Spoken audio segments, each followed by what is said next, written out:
Ligue nationale et hypocrisie. Lorsqu'il s'agit de la Ligue nationale de hockey, les soi-disant experts francophones au Québec semblent avoir un consensus, c'est-à-dire éviter le nom de Piquet Souban à tout prix. La haine de Piquet Souban, c'est pas les fans. La plupart des partisans, eux, ont honnêtement aimé Piquet et l'aiment encore d'ailleurs. Le problème semble être tout le cirque médiatique autour du Canadien de Montréal. Les Martin Lemay, Gaston Terrien, Benoît Brunet, Denis Gauthier, Vincent Danfous, Guy Carbonneau, puis toute la gang de haters qui préféraient mourir au lieu de donner les fleurs à Piquet. Pour la plupart des gens que je viens de mentionner, Piquet a eu une plus belle carrière que eux. Et sa carrière médiatique vient juste de débuter et il a déjà une plus grande influence sur le monde du hockey que eux. Depuis le tournoi des 4 Nations, Piquet est sur toutes les tribunes, confrontant la mollesse des joueurs de la NBA à ceux de la NHL. Piquet Souban dit des choses que seul un black pourrait dire, parce que la NBA est majoritairement black. Stephen A. Smith, qui vient de signer un contrat de 100 millions de dollars pour les 5 prochaines années, raffole de Piquet et de son franc-parler. Ce que Piquet vend, c'est simple. La Ligue nationale de hockey est une ligue de tough, où ce que les joueurs jouent blessés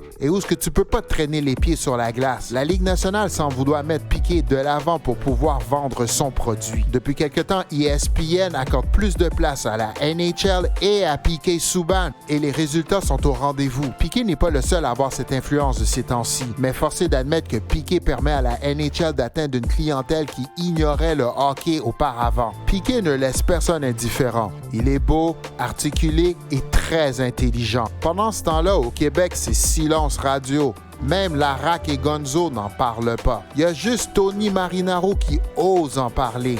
Toujours lui. La haine de Piquet par les médias francophones au Québec est indéniable. On se demande pourquoi. Piquet est en train de devenir un monument au hockey. Et encore une fois, ce sera les Américains qui l'auront mis de l'avant. Comme quoi, au Québec, être beau, fort, intelligent et fantastique, c'est jamais une bonne chose. Ici, au Buzz, on veut pas faire d'amalgame. Mais le racisme systémique, c'est également ça. Contrôler le message afin d'étouffer ce qui nous fait peur. J'ai hâte de voir pendant combien de temps les soi-disant experts vont continuer à ignorer Piquet et faire comme si monsieur était juste un personnage normal. Martin Lemay doit sûrement en avoir des boutons juste à penser que Piquet est déjà plus hot que lui. C'est plate parce qu'à cause d'eux, on pourrait penser que les Montréalais c'est des losers, alors que c'est pas vrai du tout. Pendant ce temps-là, Gilbert Delorme parle et on comprend fuck all. La langue française est en danger au Québec et c'est pas toujours de la faute des immigrants.